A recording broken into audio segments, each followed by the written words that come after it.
Jones walks away dejected. The Eagles win the monster showdown in Philly. Yeah, unfortunately, we didn't get the job done, and we all have to own it. I have to own it. The coaching staff has to own it. All the players and staff members have to own it and give the Eagles credit. And now we have to go forward.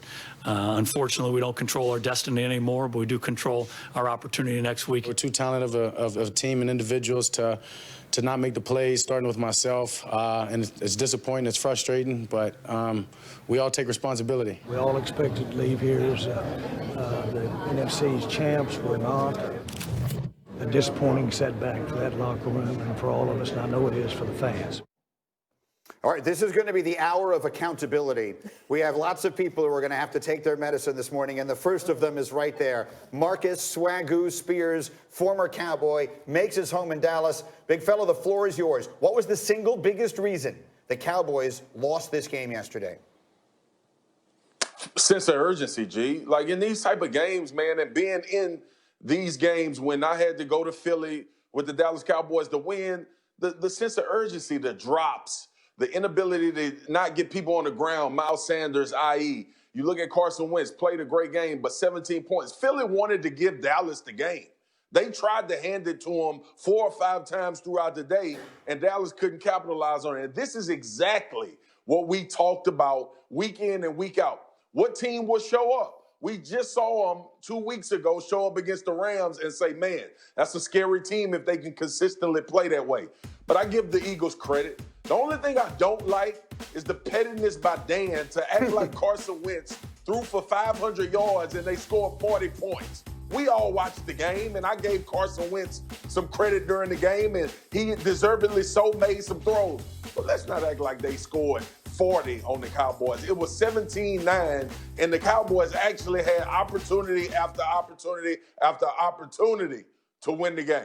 All I hear when you talk there is wah, wah, wah, wah, wah, wah, wah, wah. They scored 17 with me playing receiver, no right tackle, decimated by injuries against your defensive stars. Your defensive stars. You told me to keep that same energy when I talked about these quarterbacks. And they had both had the same.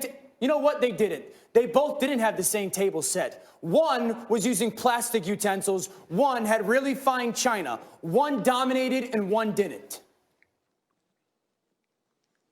Quick question. Yeah. How many drops did the Cowboys have? 6. I think 6. That's on the quarterback? Because I heard you use that same argument when they were dropping passes for Carson Wentz. Am I wrong? And I stated that today, that the drops were a factor. How many missed passes were there? Okay. How many missed passes were there? He missed. It's the same thing we talked about with Carson Wentz, Dan. Nah, man. The same exact thing. You're not getting away from that. Did we not talk a couple weeks ago about Carson Wentz missing receivers? Everybody on Get Up panel, did we have a conversation about Carson Wentz missing passes? And I told you guys you were making stuff up. I told you guys that was not the case. Missing receivers that you've never played with that are just coming off the practice squad is different than missing a wide open Amari Cooper on 3rd down. Oh, it's that's different what we're than doing missing. Now. That's what we're doing. Marcus. When the ball hits you in your hand, we got to think about where you came from. All right, let me get Rex into the conversation here. Hold on a second, Marcus. Stay with us. We're coming back to you, I promise. But Rex, let's get a couple of thoughts from you, because there were so many angles to this thing. It starts, I believe, with the coaching. Because at the end of the day, the Dallas Cowboys have arguably the best running back in the National Football League. And I cannot think of a single game this year. They're now 7-8 and perhaps hopelessly out of it. I cannot think of a single game they won this year and you say to yourself, man, that running game is the reason they are riding Zeke. They didn't do it yesterday, and it was a microcosm of their entire season. Why? Well, actually, I think the week before against the Rams, it was the running game completely that I thought was, it was effective. But you're right, in a big moment, what in the world are they doing? Run the football with this guy. Marcus, Stephen A. is here. We have to tell Marcus what's going on. It's a victory lap. Where's that hat? I think he took 3 victory laps. Oh, my God. He's literally gone. I will confess, I did not see that. I asked a serious question while Stephen A. was doing a victory lap around our studio. He's coming back. He's coming into our studio in about a half hour, and so is Will Kane. So I'll come back to you, Rex, on whatever it was I was asking you. Yeah, about the running game and Zeke. when I look at it here, this is the thing, and Dan had talked about it earlier about how they struggled on first down. Yeah. But that's okay. There's 2 other downs. Sure. Give this man the football. He's the best player on your team, and it's not close. And they never did. They ran 13 carries in the biggest game of the year. You give your best player 13 touches. I mean, it's ridiculous. And look, but it's not surprising. This is what happens with Dallas. This guy disappears. Why? Because you don't give him a chance.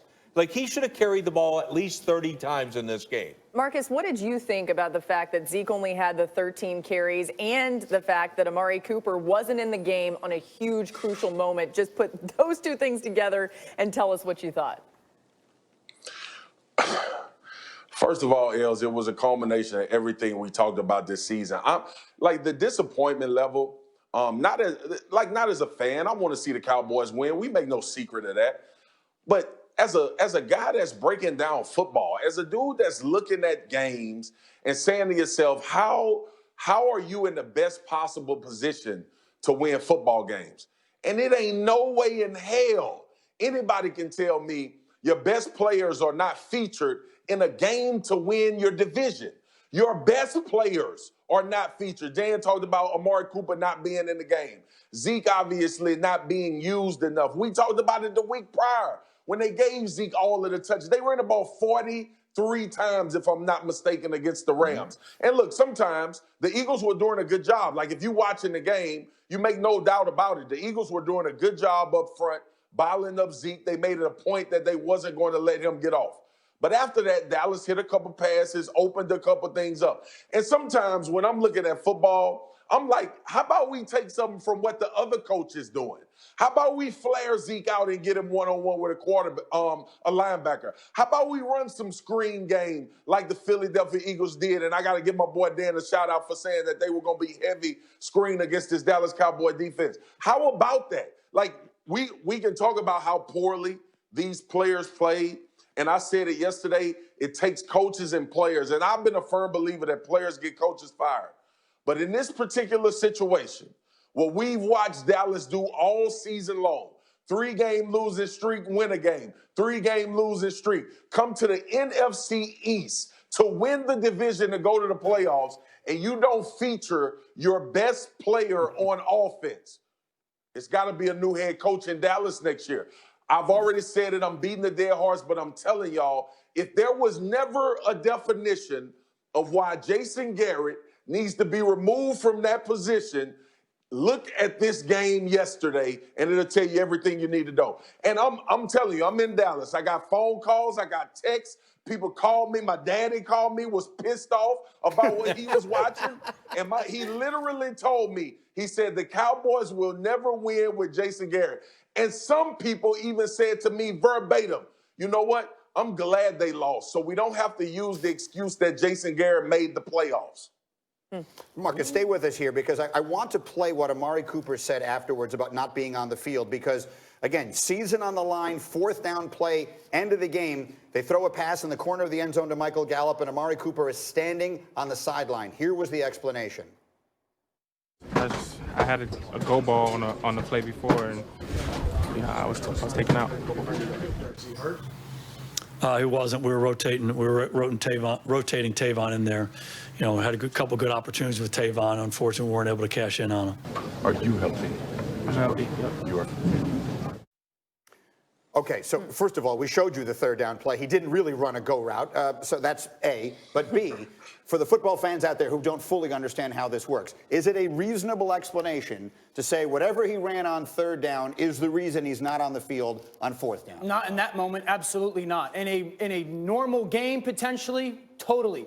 But in that moment, absolutely not. Because, one, there's 30 seconds left in your season. You don't have another game that's going to be worthy to play next week if you don't win this one technically. 2, in 4th down, if you need to come off the field, your coach should call a timeout. Once you call the timeout, then you can come back onto the field. There's no way that Amari Cooper should either, one, be allowed to be taken off the field because he's got to fight as a player to stay on the field. For you traded a 1st-round pick for me, and we talk about Dak Prescott wanting to go to the owner for money. If you're going to go to the owner and ask for that money, you better make sure that your behind is on the field in that moment 2, your coaches call a timeout to make sure he's out there with you. 3, if he doesn't, the quarterback, call a timeout. You make sure your best player's on the field. Yeah, I mean, the ball can